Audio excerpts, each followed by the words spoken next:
Jadi mengapa ini secara situasi hibrida ya hibrida orang eh, beberapa ingin mengalami exposure tubuh begitu kira-kira di dalam Apa maksudnya? tidak exposure tubuh di dalam virtual Sosial media. Iya di dalam virtual Dia kan juga itu satu. Sosial media. iya di dalam satu pendekatannya ya saya bilang kepadatan ruang dan waktu di dalam penyerapan virtual.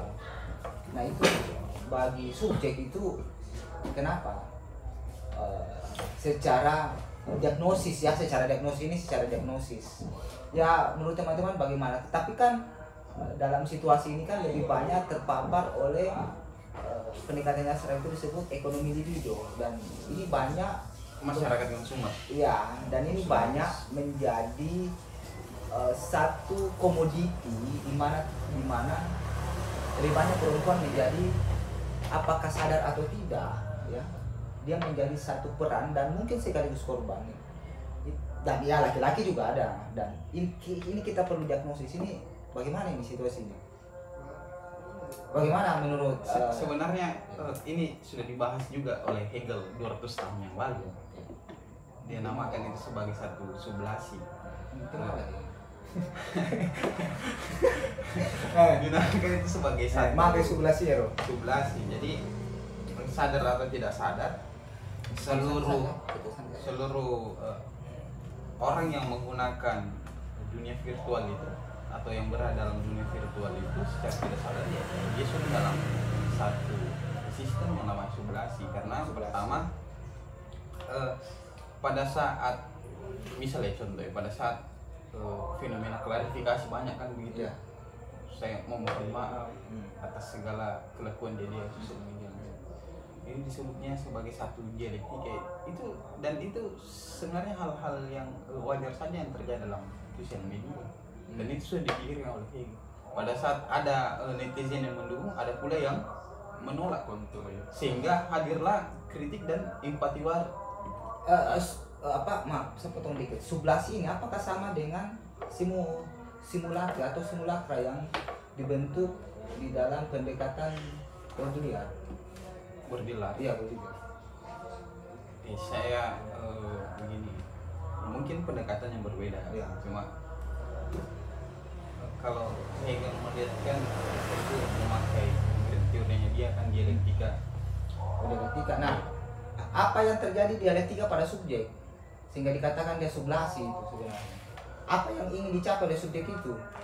Sama-sama ingin mendapatkan satu pengakuan, baik itu pro maupun kontra, sehingga hasil dari pro kontra ini menghadirkan satu netizen yang baru yang menghadirkan empati, kritik dan sebagainya. Berarti ruang kosongnya itu ada untuk tampil sublasi di dalam posisi subjek. Ruang kosong. Ya ruang kosong pada eksistensi. Iya. Itu bagaimana menurut rekan Hasim? Atau mungkin ada pendekatan baru atau bagaimana situasinya? Iya, ini kan kalau saya dengan apa yang sedang kita bahas hari ini, saya selalu, bukan selalu sih, lebih banyak coba yang saya tahu dari secara pemikiran itu kayak asosiasi idenya dari Hume. Oh, David Hume. Ya, jadi selalu yang, maksudnya bukan selalu tapi kecenderungan yang sering terjadi ketika orang bermedia sosial itu kan pada saat dia mengakses kemudian menyelami isi konten-kontennya, maka pasti hadir yang namanya kesan-kesan itu kan. Nah, yang menjadi persoalan adalah ketika itu sesuatu yang baru, kalau dalam pandangan saya baru menjadi kesan tetapi belum diolah secara lebih mendalam, itu kemudian dijadikan sebagai satu kesimpulan dan kemudian kesimpulan itu yang kemudian banyak ditebarkan kembali baik di dunia nyata, misalnya dalam bentuk diskusi seperti ini atau dalam bentuk konten juga di media sosial. Nah, contohnya mungkin maraknya misalnya kayak konten-konten edukasi apa seperti itu. Nah, masalahnya bukan di persoalan konten edukasinya, tetapi banyak orang yang menjadikan konten itu sebagai basis argumentasi. Misalnya saya suatu waktu, apalagi di kalangan teman-teman mahasiswa mungkin di generasi sekarang, biasa kalau saya tanya bagaimana kau masih ada, saya lihat di YouTube, di TikTok. Nah, saya bilang itulah lain kali kalau nonton video yang berbasis pengetahuan, jangan skip yang bagian daftar pustaka, karena pasti dia mendasarkan diri pada yang namanya referensi.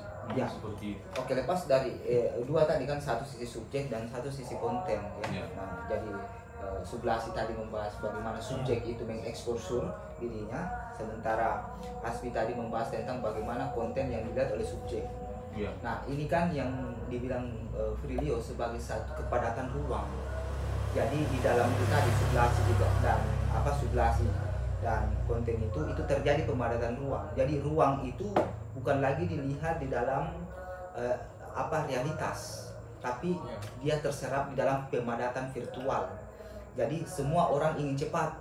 Di situ dia ingin cepat menguasai buku, ingin cepat pintar, ingin cepat sukses, ingin cepat mengeksplor dunia. Semua disebut sebagai kecepatan. Kalau dalam fisika terjadi nanti tunggu dulu, sahabat. Di dalam kecepatan itu nanti terjadi disebut entropi. Apa itu? Entropi di dalam fisika itu atau sains itu ketidakjelasan nanti. Entropi itu seperti atom. Di dalam di dalam teori kuantum kan, di dalam atom itu dan teori kuantum kan, di dalam ketidakjelasan itu kan entropi, karena dia tidak bisa dihitung probabilitasnya. Nah, entropi itu yang Heisenberg ya. Iya, di dalam entropi itu terjadi ketidakjelasan. Nah, entropi yang dilihat di situ adalah kognitif. Ketidakjelasan, makanya mengalami serba cepat. Cepat memahami Hegel, ingin cepat memahami Hegel, ingin cepat memahami Marx, ingin cepat memahami falsafah tuna. Ingin cepat memahami logika induksi. Jadi main seperti kancil ya. Ya, jadi ada pemaksaan ingin melakukan satu percepatan. Nah, ini disebut nanti mengalami satu entropi kognitif. Di situ dia akan mengalami entropi kognitif. Nah, disinilah entropi kognitif ini kemudian manusia akan mengalami keliangan nanti. Di situ keliangan, karena kan entropi kan mengalami ketidakjelasan. Keliangan itulah alienasi lah biasa. Nah, keliangan itu dilihat dari situasi manusia saat ini. Itu sebenarnya pertanyaannya kemudian di dalam hal itu, apakah eksistensi itu yang didapat dalam keliangan atau tidak? Karena begini kan, proses kemenjadian nanti akan terjadi, kemenjadian keliangan itu. Ya, nah di dalam kemenjadian kalau kita pakai Heidegger, ya, di dalam kemenjadian itu, apakah nanti di dalam diskursus perjalanan proses manusia itu terus menjadi, itu kan nanti akan mengalami bahasa kepemilikan. Apa yang dimaksud bahasa kepemilikan? Ini yang disebut relasi terhadap bahasa. Misalnya proses itu tidak akan mengkhianati hasil, tapi ketika hasilnya tidak sesuai keinginan, ternyata kecewa juga. Nah, itu disebut bahasa kepemilikan. Nah, artinya seolah-olah dia yang punya dunia ini. Ya, kira-kira bagaimana dengan dalam semiotika itu? Kira-kira ada di semiotika atau Heidegger atau semiologinya akan dapat. Tidak, sebelum saya beralih ke semiotika, sebenarnya Mutahari sudah lebih jeli melihat itu bahwa segala kita beralih dulu pada subjek. Segala apa yang dia lakukan sebenarnya dalam kasus ini, dalam ruang virtual, itu adalah cerminan pikirannya. Ya. Jadi kalau dalam semiotik, bahwa sebelum dia memberikan satu makna terhadap satu objek, ada proses yang terjadi atau konstruksi terhadap objek itu. Ya.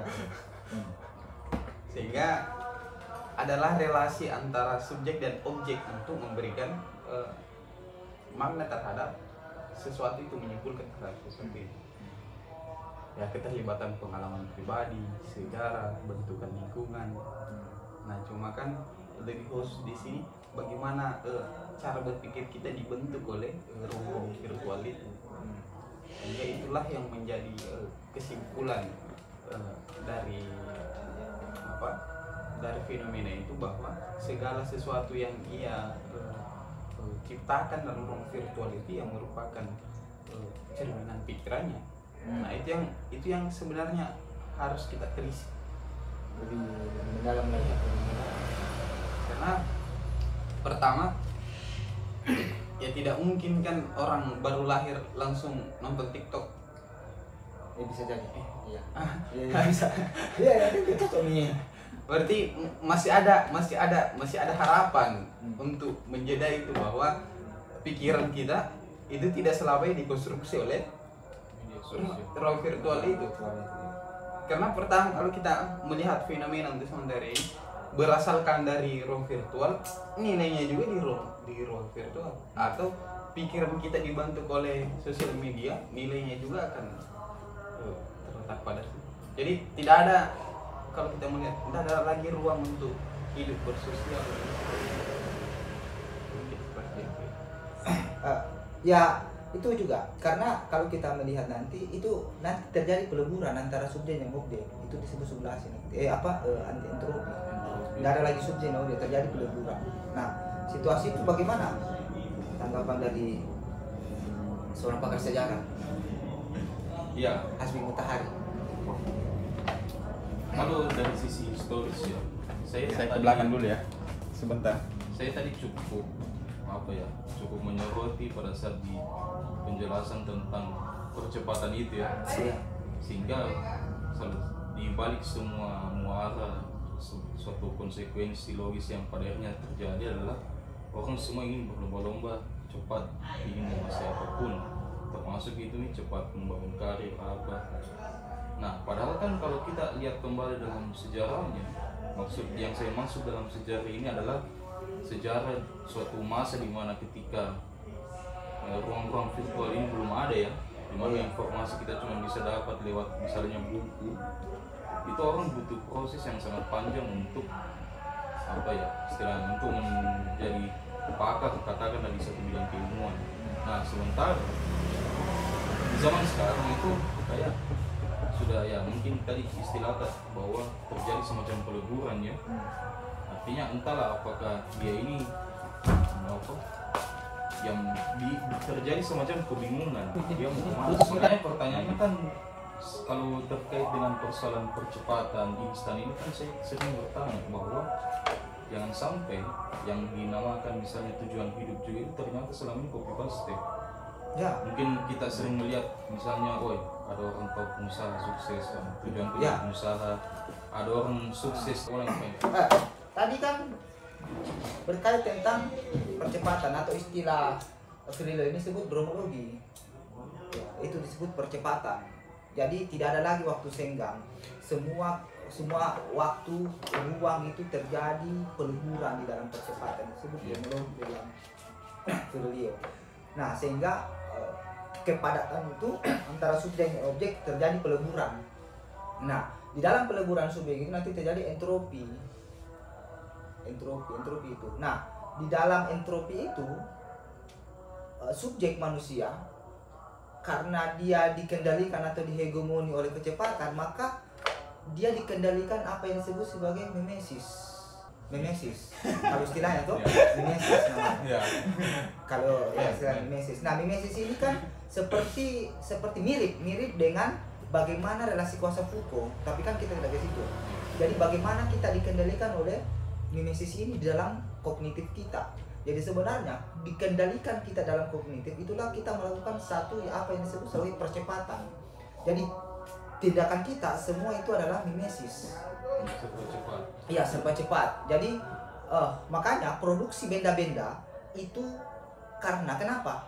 Karena produksi oligarki atau kekuasaan mengikuti bagaimana mimesis itu mengendalikan manusia, sehingga barang-barang benda-benda itu diproduksi terus-menerus secara baru, karena orang secara kecenderungan itu tidak suka benda-benda yang lama. Nah, sehingga apa yang disebut sebagai kesadaran pada benda.